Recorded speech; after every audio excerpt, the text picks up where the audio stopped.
Tuesday. Like I said before, the worst part of getting kicked off the safety patrols is losing your hot chocolate privileges. Every morning, I go to the back door of the cafeteria so Riley can hook me up.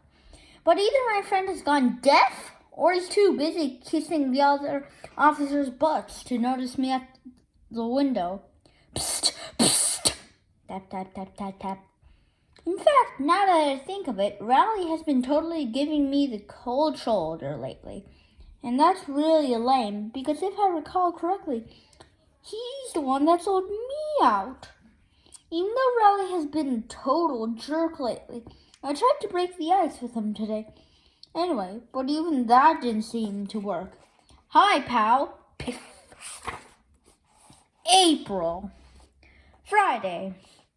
Ever since the worm incident, Riley has been hanging out with Colin Lee every day after school. What really stinks is that Colin was supposed to be my backup friend. Those guys are acting totally ridiculous. Today, Riley and Colin were wearing these matching t-shirts, and it made me just want to vomit. The t-shirt says, "Best Friends." After dinner tonight, I saw Riley and Colin walking up the hill together, chumming it up. Colin had his overnight bag, so I knew they were going to do a sleepover at Riley's. And I thought, well, two can play at that game. The best way to get back at Riley was to get a new best friend of my own. But unfortunately, the only person who came to mind right at that moment was Fregley. I went up to Fregley's with my overnight bag so Riley could see I had other friend options too. When I got there, Fregley was in his front yard, stabbing a kite with a stick. Stab, stab, stab, stab, stab, stab, stab. That's when I started to think maybe this wasn't the best idea after all. After all, there was a bunch of holes in the kite and Fregley going, pant, pant, pant. But Riley was in his front yard, and he was watching me, so I knew there was no turning back. I invited myself into Fregley's house. His mom said she was excited to see Fregley with a playmate, which was a term I was not too enthusiastic about. Me and Fregley went upstairs to his room. Fregley tried to get me to play Twister with him, so I made sure I stayed 10 feet away from him at all times. I decided that I should just pull the plug on the stupid and go home. But every time I looked out the window, Riley and Colin were still in Riley's front yard. I didn't want to leave until those guys went back inside. But things started to get out of hand with Fregley pretty quickly. When I was looking out the window, Fregley broke into my backpack and ate the whole bag of jelly beans I had in there. Fregley is one of those kids who's not supposed to eat any sugar. So, 2 minutes later, it was bouncing off the walls. Boing, boing, boing. Fregley started acting like a total maniac, and he chased me all around his upstairs. I kept thinking he was going to come down off of his sugar high, but he didn't. Eventually, I locked myself in his bathroom and to wait it out. Around 11:30, it got quiet out in the hallway. That's when Fregley slipped a piece of paper under the door. I picked it up and read, "Dear Gregory, I'm very sorry I chased you with a booger on my finger. Here, I put it on this paper so you can get me back." And an arrow pointing to where my thumb was. Under his on top of his booger. That's the last thing I remember before I blacked out. I came to my senses a few hours later, and I heard snoring coming from Fregley's room, so I decided to make a run for it. Mom and Dad were not happy with me for getting them out of bed at 2 a.m, but by that point, I could really care less. Clack. Monday. Well, me and Riley have been officially ex-friends for about a month now. And to be honest with you, I'm better off without him. I'm glad I can just do whatever I want without having to worry about calling all that dead weight around. Lately, I've been hanging out in Roderick's room after school and going through his stuff. The other day, I found one of his middle school yearbooks. Roderick wrote on everybody's picture in his yearbook, so you could tell how he felt about all the kids in his grade. Jerk, jerk, cool. Every once in a while, I see Roderick's old classmates around town, and I have to remember to thank Roderick for making church a lot more interesting. Jerk. But the page in Roderick's yearbook that's really interesting is the class favorites page. That's where they put pictures of the kids who gets voted most popular and most talented and all that. Roderick wrote on his class favorites page too. Most likely to succeed. Bill Watson, nerd. Kathy McGeown. You know, this class favorites thing has really got my gears turning. If you can get yourself voted into the class favorites page, you're basically an immortal. Even if you don't live up to what you got picked for, it doesn't really matter because it's on permanent record. People still treat Bill Watson like he's something special, even though he ended up dropping out of high school. We still run into him at the food barn every once in a while. Will that be paper or plastic, ma'am? Ma'am? So here's what I'm thinking. This school year has been kind of a bust. But if I can get voted as a class favorite, I'll go out on a high note. I've been trying to think of a category I have a shot at. Most popular and most athletic are definitely out. So I'm going to have to find something that's a little bit more in reach. At first, I thought maybe I should wear really nice clothes for the rest of the year so I can get best dressed. But that would mean I would have to get my picture taken with Jenna Stewart. And she dresses like a pilgrim. Wednesday. Last night, I was lying in bed and it hit me. I should go for class clown. It's not like I'm known for being really funny at school or anything, but if I can pull off one big prank right before voting, that could do it. Yow! Thumbtack. May. Today I was trying to figure out how I was going to sneak a thumbtack into Mr. Worth's chair in history when he said something that made me rethink my plan. Mr. Worth told me he has a dentist appointment tomorrow, so we're going to have a substitute. Subs are like comic gold. You could just say about anything you want. You can't get in trouble. Greg Heffley, will you please do this problem? Your mama! Excuse me? Your big fanny granny! Well, I hardly think that's... Your slap happy grandpappy! Friday. I walked into my history class today, ready to execute my plan. But when I got to the door, guess who the substitute teacher was? Mom! Hi, honey bunches. Of all the people in the world to be our sub today, it was Mom. I thought Mom's days of getting involved at my school were over. She used to be one of those parents who came to be a chaperone for our field trip to the zoo when I was in 3rd grade. Mom had prepared all sorts of material to help us kids appreciate the different exhibits, but all anyone wanted to do was watch the animals go to the bathroom. Anyway, Mom totally foiled my plan to win class clown. I'm just lucky there's not a category called Biggest Mama's Boy. Because after today, I'd win that one in a landslide. You forgot your lunch at home? No. Face palm. Wednesday.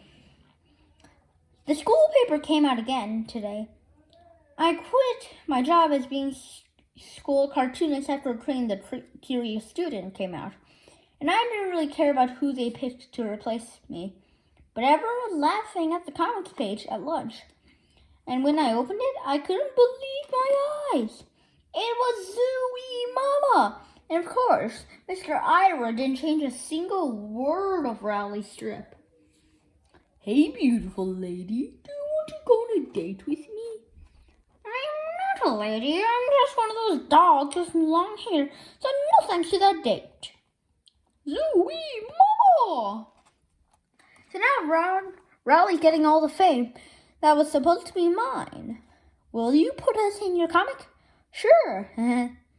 Even the teachers are kissing Rowley's butt. I almost lost my lunch when Mr. Worth dropped his chalk in history class. Zooey! And he said, Zooey mama! Ha ha ha ha ha ha. Monday. This Zooey mama thing has really got me worked up. Rowley's getting all the credit for a comic that we came up with together. I figured the least he could do was put my name on the strip as the co-creator. So I went up to Rowley after school and told him that's what he was going to have to do. But Rowley said Zooey Mama was all his idea, and that didn't have anything to do with it. And I didn't have anything to do with it. I guess you must have been talking pretty loud because the next thing you knew, we attracted a crowd. Fight! And they were all chanting, fight! Fight! Fight! Fight! Fight! Fight! Those kids at my school are always itching to see a fight. Me and Rowley tried to walk away, but those guys weren't going anywhere to let us go until they saw us throw some punches. I've never been in a real fight before, so I didn't know how I was supposed to stand or hold my fist or anything. And you could tell Rowley didn't know what he was doing either because he started prancing around like a leprechaun.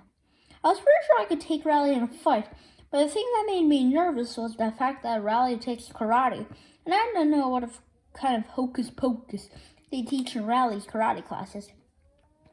But the last thing I need was for him to lay me out right there on the blacktop.